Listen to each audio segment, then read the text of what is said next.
invite Dr. Stanley Lalta, whose topic is Barbados' quest for sustainable health financing and the likely role of regional health insurance. Just want to tell you a little bit about Dr. Lalta. He's a health economist with over 20 years of experience in research, consulting, teaching, and direct public health policy involvement in the Caribbean. His special interests are in health financing, health policy, national health accounts, economic evaluation, and pharmacoeconomics. He completed his postgraduate and doctoral studies at the University of Cambridge, University of York, and University of London, respectively. He's currently attached to the HEU Center for Health Economics, University of the West Indies in Trinidad and Tobago. Dr. Lalta. Thank you very much, Madam Chairperson, Honorable Minister, ladies and gentlemen, good morning. Firstly, my sincere thanks to the QEH team for inviting me and for the excellent arrangements for my stay during this short period in Barbados. I have to admit that even though I was invited here by the QEH, the focus of my presentation is not on the QEH health financing. I have adopted a larger focus looking at the whole nation of Barbados. It's also not confined to the public sector only. So I'm looking at the public, the private, the non-governmental organizations involved in health, actually the entire national health system, and the required financing that is needed to put that together. I have to admit that I have many more slides than speaking time. However, thanks to Dr. James and the Honorable Minister, I can safely exclude a few of them. But for those who want the presentation, then I'm sure, Dr. James, that will be available to all. The main themes of the presentation, organized like this. Firstly, I want to look at 3 dimensions of health financing. To a very large extent, people think that when you speak health financing, you're just speaking about raising money or finding the money. That's not it. There are many more sides to it. I'll look at that. Second thing, I'm looking at what does the data tell me about Barbados and what are the financing issues. Thirdly, try to put that within some sort of conceptual framework, best shown by the WHO, the World Bank diagram, which Dr. James has already introduced. Look at some of the revenue generating options, and I would look at things like social insurance, user fees, and other types of mechanisms that can be considered. Look also at what I have been asked to look at specifically, put it into regional health insurance, and then try to come up with some conclusions. Given the fact that I do have 1 cartoon, 3 graphs, 4 diagrams in my presentation, I'm hoping that the screen will be large enough for you to capture all of these. Given the fact also that my speaking time is 30 minutes, I want to start with my conclusion. Just in case I don't have enough time to reach there. This table summarizes my conclusion. In a way, what I'm looking at is a health system that is trying to do many things. You don't only care, you don't only cure, you have to prevent, you have to rehabilitate, you have to reassure, you have to enhance, you have to test. All of these are different aspects of health. All of these comprise the kind of areas or aspects which require a range of services that have to be covered. And this is why I look at the range of services very broadly that have to be covered in the health system. What about all the public health functions? The matters relating to chikungunya, the matters relating to malaria, the matters relating to bird flu, the matters relating to swine flu, the whole threat now of Ebola. How do we prepare, organize ourselves for this? So the issue is not just trying to get sustainability for QEH, because you may be able to do that, but leave the rest of the health system financing unsustainable. So let's begin to put that into the mix. And what are the requirements for public health? The regulatory functions, the functions pertaining to education, pertaining to accreditation, inspection of facilities, setting standards, development of policies. Those are big areas that have to be adequately financed. If we miss that, then we're going to miss a major chunk of what you want to do in a health system. For me then, the type of agency which will be largely responsible for the public health matters will be your Ministry of Health, a public agency. The financing for that is largely going to come out from general taxes. And this is what the table is showing you in that particular row. When we come to the personal care services, so you begin to look at ambulatory care, outpatient, whether going to general practitioners or to specialists. You get to inpatient care, you get to drugs and diagnostics. Then you begin to look at a mix of providers.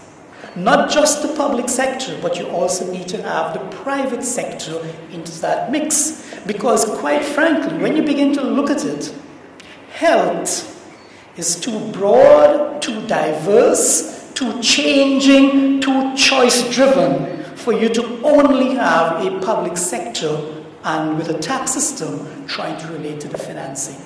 It has to be considered much more broadly than that. And this is where the providers could be a mix of private and public providers.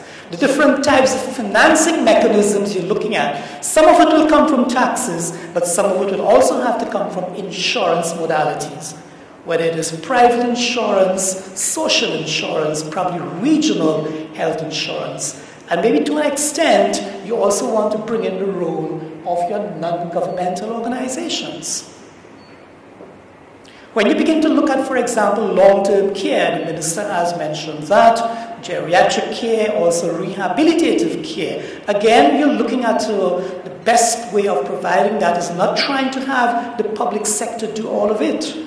It is where you have the public and private mix, and the financing will go along with that. Some taxes, some insurance, some out-of-pocket payments, which is what my OOP is all about, and some other types of mechanisms. The same thing one has to be considering in relation to another component of health that we call the matter pertaining to research and to training.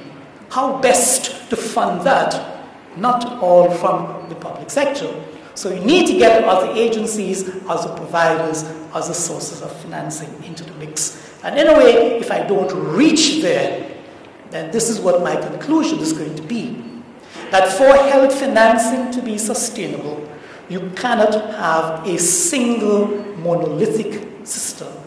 You have to be looking at a rational mix, a plural system, not ad hoc, not haphazard, but one which is guided and managed by policy considerations. So we know what we want the public to do, what we want the private to do, what we want the NGOs to do, how the different financing mechanisms can come together so we can cover the range of services, and not all of that is going to be done by the public taxes only.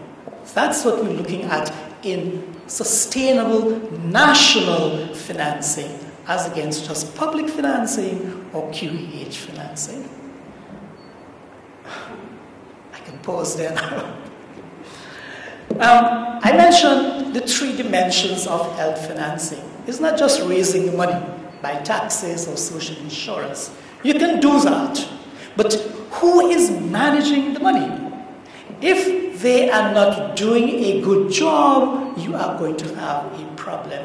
If you do not have what's called pooling mechanisms, pooling agencies, whether through the tax system or through an insurance arrangement, then you're going to leave a lot of persons by the wayside. If you have a system where people have to dip into their pockets to pay for health care, you have an unsustainable system. So pooling becomes important. Who manages that pooling is crucial. But having got the money and having got the agencies, how are you spending the money? If the money is being spent inefficiently, then no matter how much money you raise, you are going to have a financing challenge. So how is the money spent? Is it being efficiently collected, administered? Are you getting value for money in your purchasing? What about your health providers? How are health providers paid? Because the way how you pay your health providers could determine their activity levels, could determine incentives where they have to overprescribe, underprescribe, overtreat, undertreat. All of these have cost implications. So we really need to put these three together and not think that the matter of sustainable financing is only a matter of generating more money.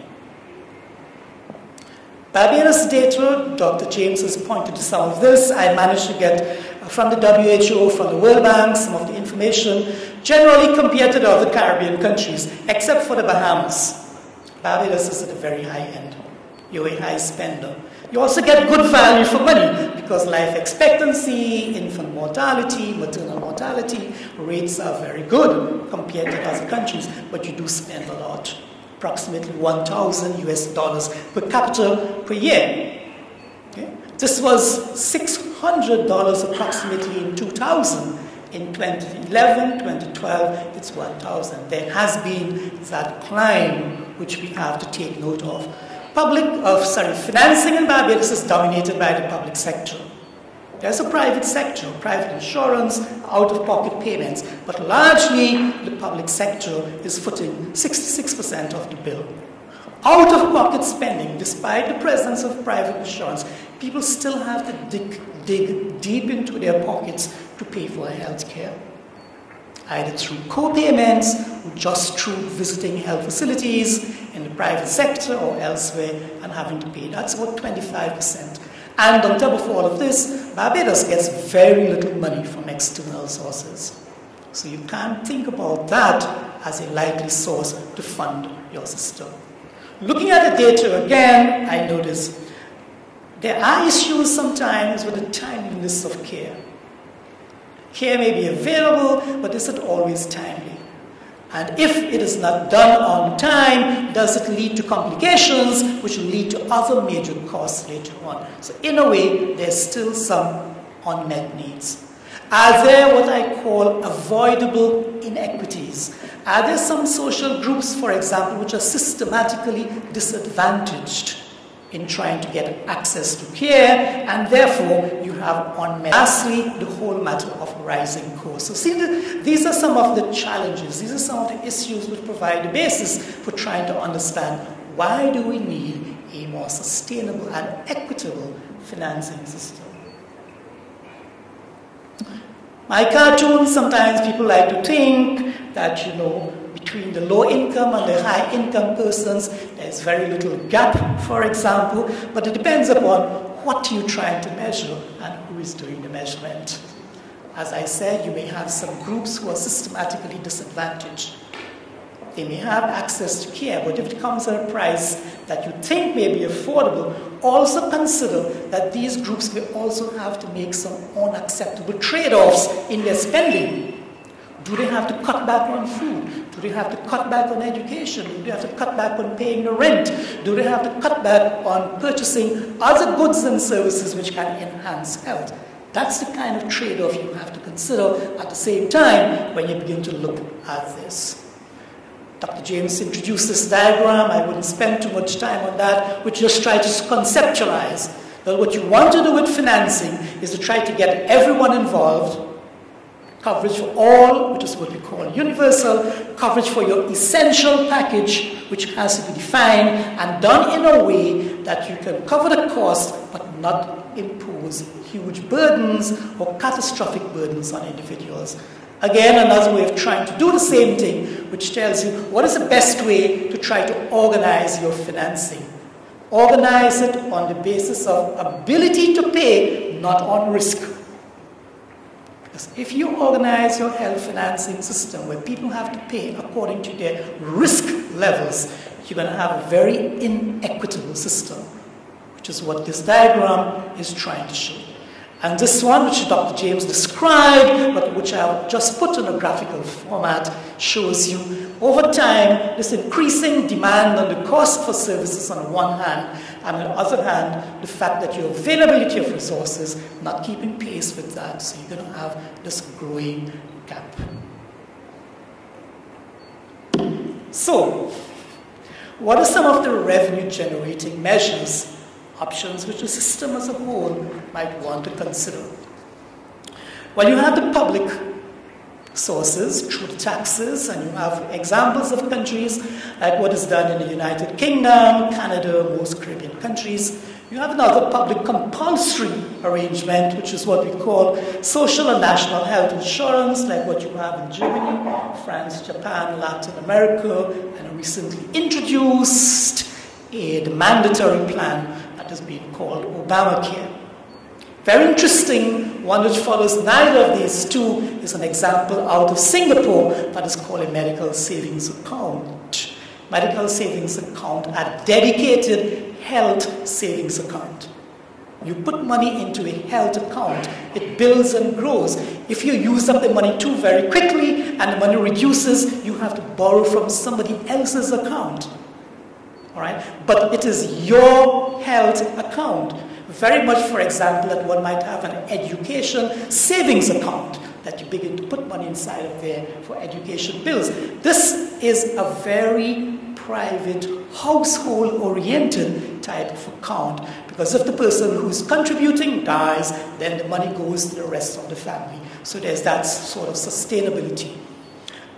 Very interesting is that you can get tax breaks for doing something like this, and so that's a very interesting part of this, because it reintroduces the whole concept of personal and household responsibility for your health. Because if you're not taking care of your health and you fall sick too quickly and you are reducing or dipping too big into your account, then it's going to run low. Then you'll have to borrow from somebody else and pay interest. Now that is personal responsibility for health taken at the next level. And then, of course, public sources, you can get loans if possible, you can get gifts and grants if possible, becoming more and more difficult for Barbados, as you can recognize. Private sources will be like private health insurance, out-of-pocket payments or user fees, employer-funded plans. There's some countries where you have big employers. Probably, for example, like in Suriname, Guyana, Trinidad and Tobago, in the oil field, where the oil industry itself, the employer, has its own hospital, its own health clinics, its own staff, they fund and they provide the services. Employer-funded plans, not relying on the public system at all. You can also have what is called community-funded plans, where the NGOs become very important. And now more and more, you can have what is called public-private partnerships, where you can bring in the private sector. Public-private partnership, for example, what you have in the Bahamas. At the Princess Margaret Hospital, you have what is called a physician alliance, where the physicians who have the money, they carve out a private space for themselves. You can go there, get treatment, part of the money comes back to the public system. Or in Jamaica, for example, where the University Hospital, you have the private wing called the Tony Thwaites Wing.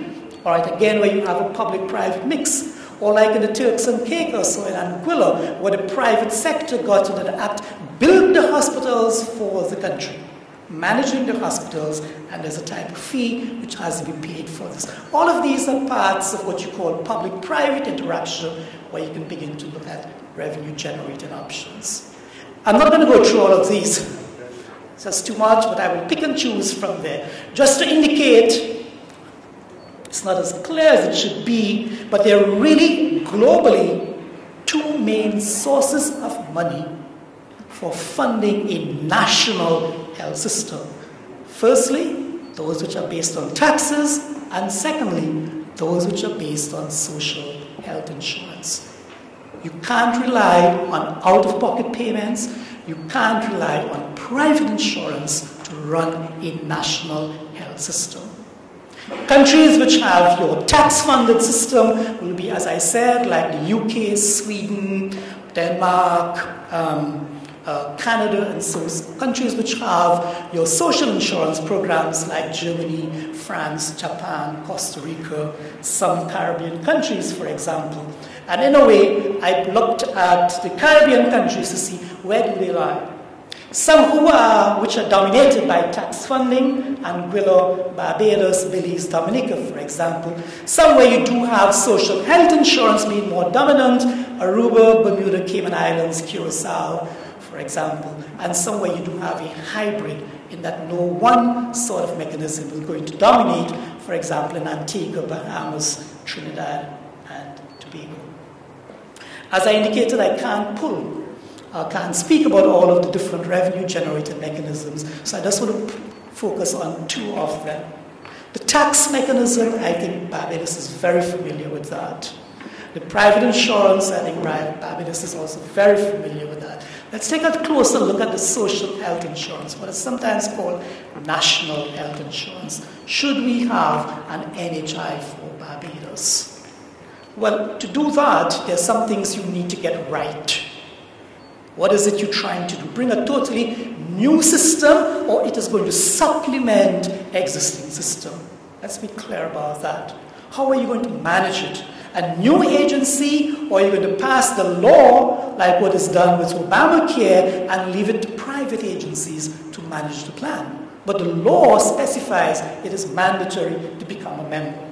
All of these are different administrative type arrangements. Who's going to be the beneficiaries? Total population, formal sector only? What is going to happen to pensioners? What is going to happen to children? What about migrant workers? Are they going to be part of the plan? What is your benefit package? Comprehensive package or a selective package? Who is going to be your providers? All public, all private, any overseas providers into the mix? What are the criteria for accreditation of providers? And how are you going to pay for it? Is it going to be contributions? What percentage? 5%, 6%, 7% on top of the existing corporate taxes, income taxes? How acceptable will be a new deduction for national health insurance? I think your national insurance deduction is already around 20%. Somewhere. That's the last figure I think I saw. If we now add a national health insurance deduction on that, what is it going to look like? And on top of that, you still have to pay income tax. And you still have to pay your general consumption taxes and your customs duties. What is going to happen? So, we need to put all of these into the mix to consider that. This over here takes a look at what are some of the countries in the Caribbean again, which have social health insurance plans, like Aruba, Cayman Islands, Bermuda, Turks and Caicos. But there are different ways of configuring that. Some of them cover the total population, just some only selective groups. Some cover comprehensive services, some only selective services. And almost every single Caribbean country, including Barbados in the early years when I began to dig into the literature, including Barbados, would have considered social health insurance as a mechanism to move forward. Many of them have not got off the ground. But why hasn't this worked very well? What is the challenge? Firstly, there's the challenge of economics. What is the state of the economy? Can it support a system like this? Secondly, is a matter of expectations. How do you manage that? People think that once you have a social health insurance plan, you can get almost everything. Expectations have to be managed, and that's really a critical part of it. What about the culture of the country? A country which has grown up with free care, how will they react if you now have to tell persons you must contribute? A country where you have what is called persons like to think that I am responsible for my health. Why should I pay for that lady who has 3 children, most of them who may be smoking, drinking, living riotously and dangerously? Should my money be used to subsidize them? Is that sense of community existing? Is that sense of solidarity there? Are we still looking out for our neighbors, and are we prepared to put our money where our thoughts may lie?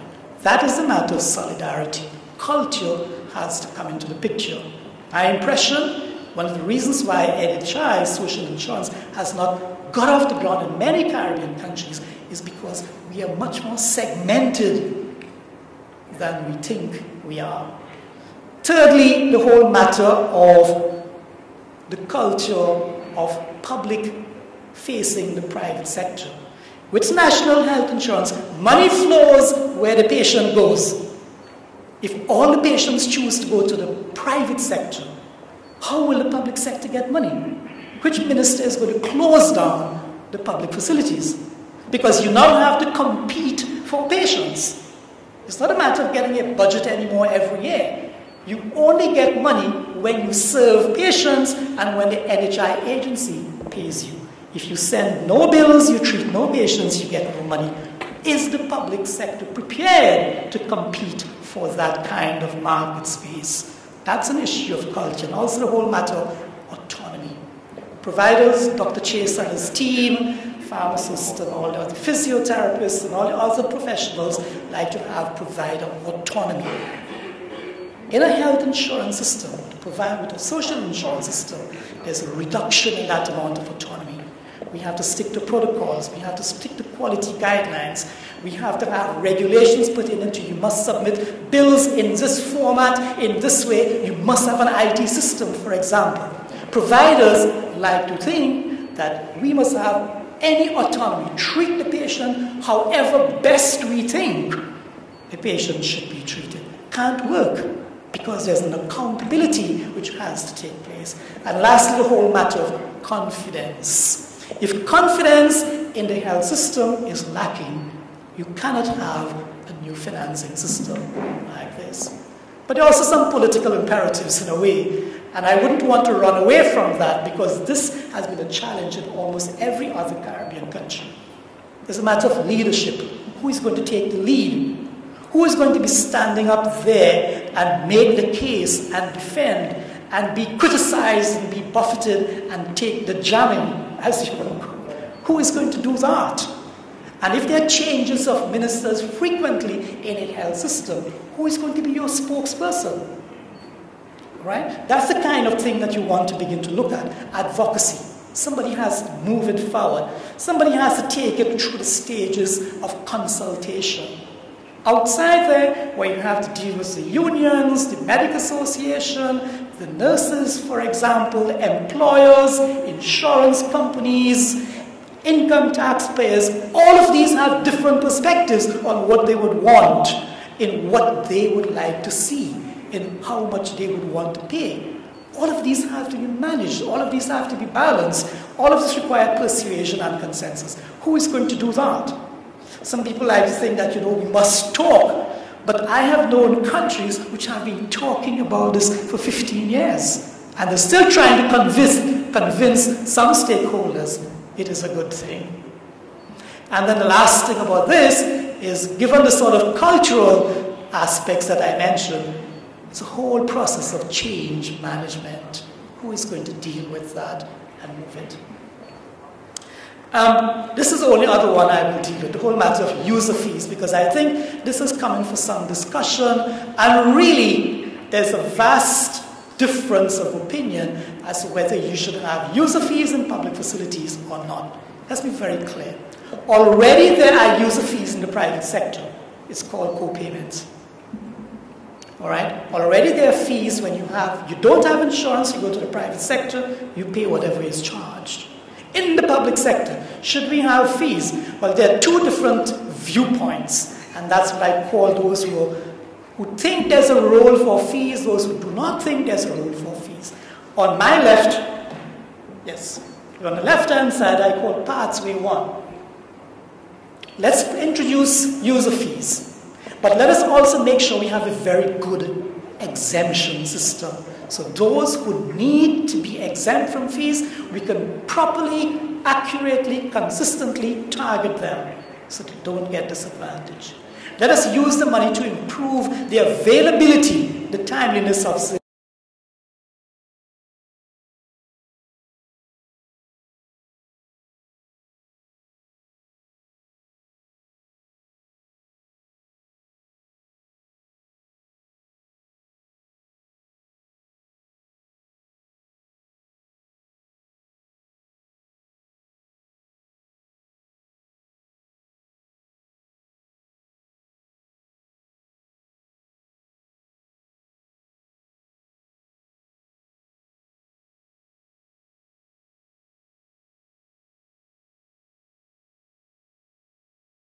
services. If we can do that, we can have better quality. Persons who may not be able to afford it, because we have targeted them properly, they will not be deterred from utilization. So utilization will go up, and with utilization, you will have improved health. So user fees are good. On the other hand, those who oppose user fees tell us, well, there is no exemption system which works right. There's always going to be slippage. There are some who should be exempt and they are not. And there are some who should not be exempt, but they are. Is there a system in place that can allow you to do that?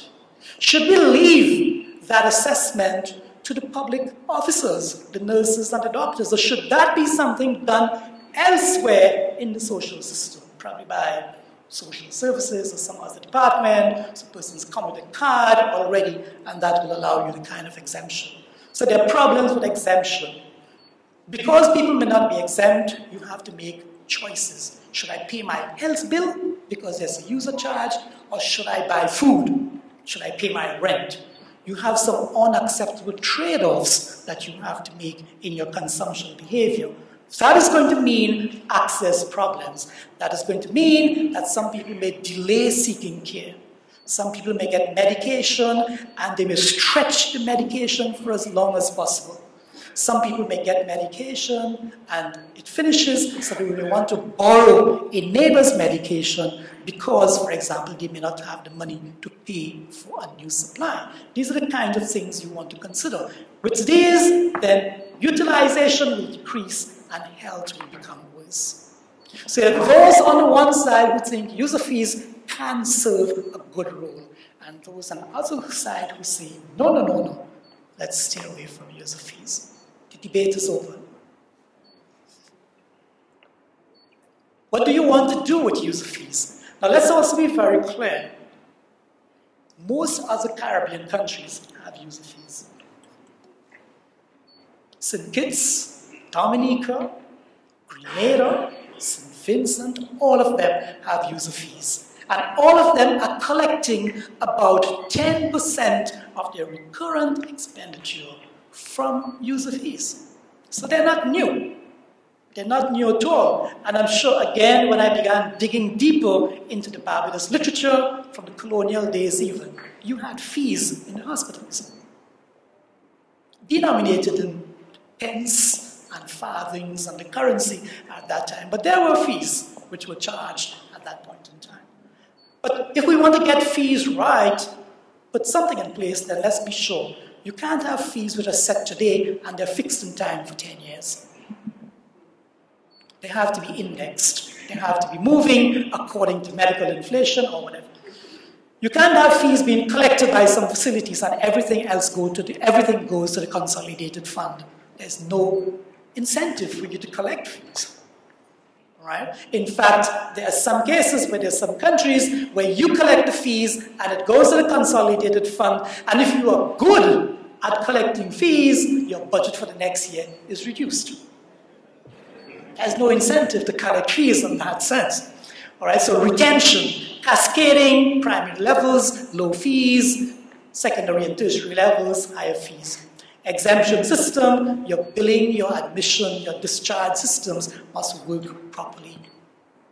All right? Administrative consistency, you can't have X member of staff telling persons no fees, and Y member of staff, when the shift change, charging fees. You have to have a consistent arrangement. You can't have some members of staff telling people don't pay, and then some others pressing to get the monies paid. Patient and staff education, monitoring and evaluation. Which then brings me in the last 3 or 4 minutes, I think, which I have to deal with the matter of regional health insurance.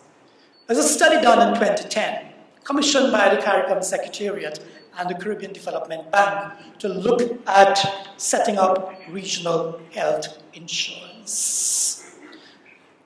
They began to dig into the data. They found that in most cases where people are moving from one country to the next to get coverage for services for your high-end care, oncology, cardiology, and coming down like this. They did the analysis and they found out some countries were sending patients and some countries, because of the level of facilities they had, like Barbados, Trinidad and Jamaica, were receiving patients.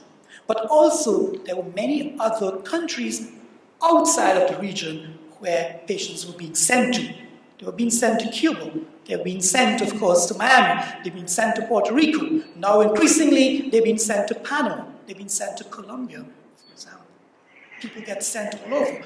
Could you have a system that brings it back into the Caribbean? All right?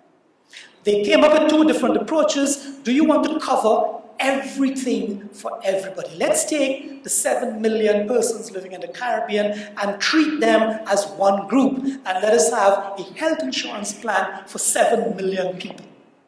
That's a small plan for some big US private insurers. But given the fact that you have 14 or 15 different countries, all of whose population will have to be part of the plan, who is going to be paying the bill? Already, some Caribbean countries are not always up to date in paying their fees and their contributions to some agencies. Are they going to put us into a new agency? The university could deal with getting some of this money more on time also. So let me make a plug for that. But are you going to now set up a new regional agency with contributions from countries for regional health insurance? So that's one of the things they considered. And the fact that why don't we leave it to already existing national insurance schemes and let them organize the population, cover a package of care for moving across the Caribbean. And it doesn't have to be NIB managing everything. NIB could be collecting the money, but then they can be subcontracting private insurers to run the show. Because many private insurers have branches throughout the Caribbean, they have networks of providers, they have an experience with dealing with claims. So it's a matter of, could we get them under contract to deal with it? It didn't get very far, all right? Discussions sort of stopped, it went to the ministers looked at that, and they decided that, you know, we need to have much more discussions at the internal levels. We need to get much more data. And they felt that the matter of deciding on the package becomes important, whether we should only limit this to persons moving through the single market and economy, whether we should have a broader base type of package, what's more a matter of reciprocity, and all of these things. So you have discussions which are still ongoing. How then could we pull out something from that? And this is what I'm looking at, for example.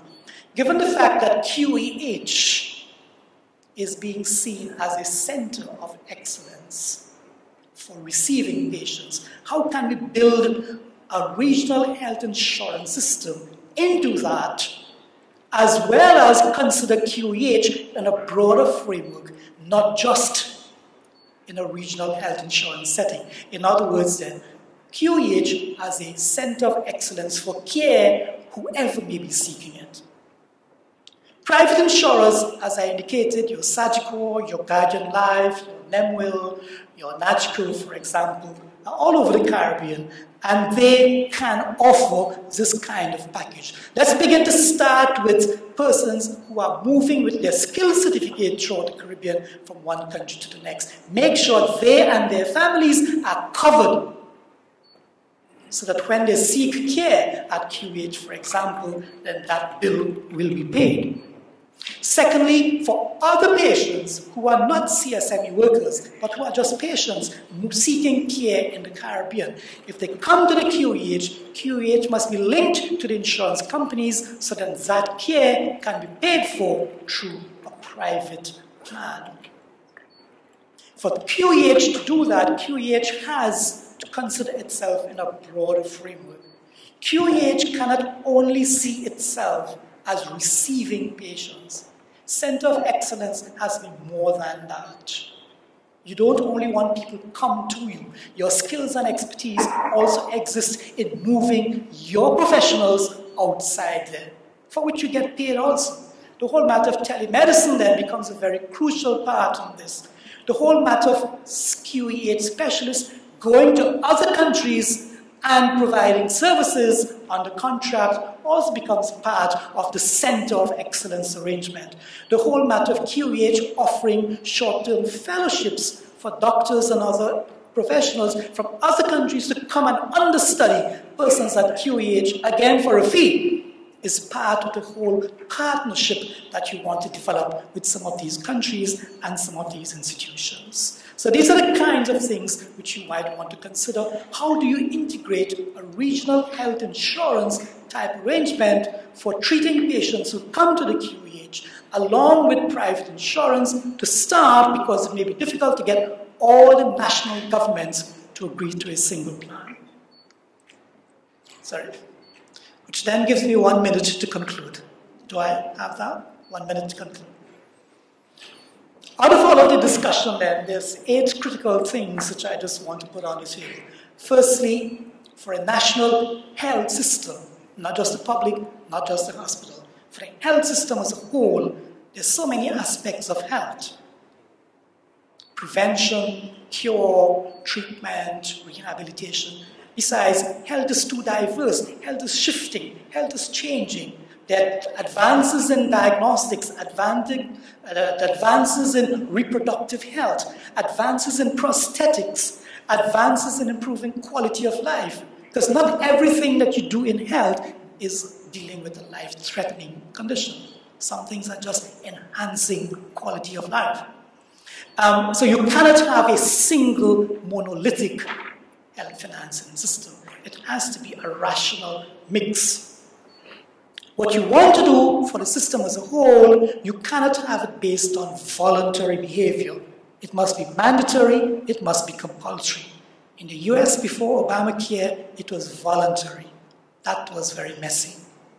Compulsory is a bit messy, but at least you know, either through a tax system or social insurance, that everyone will have access.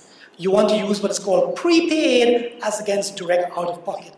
At the time of seeking care, that's not the time when you want people to have to find money. It is prepaid. Fourthly, you want to make contributions fair. It can be based on risk. Otherwise, for example, women will always have to pay higher premiums, for example. Otherwise, those who have a pre-existing condition will always have to pay more. Those who are elderly will always have to pay more. Children under 1 year old will always have to pay more. You cannot have a system that is based on financing where risk is the prime criterion. Ability to pay becomes important. Government has a role to subsidize the poor.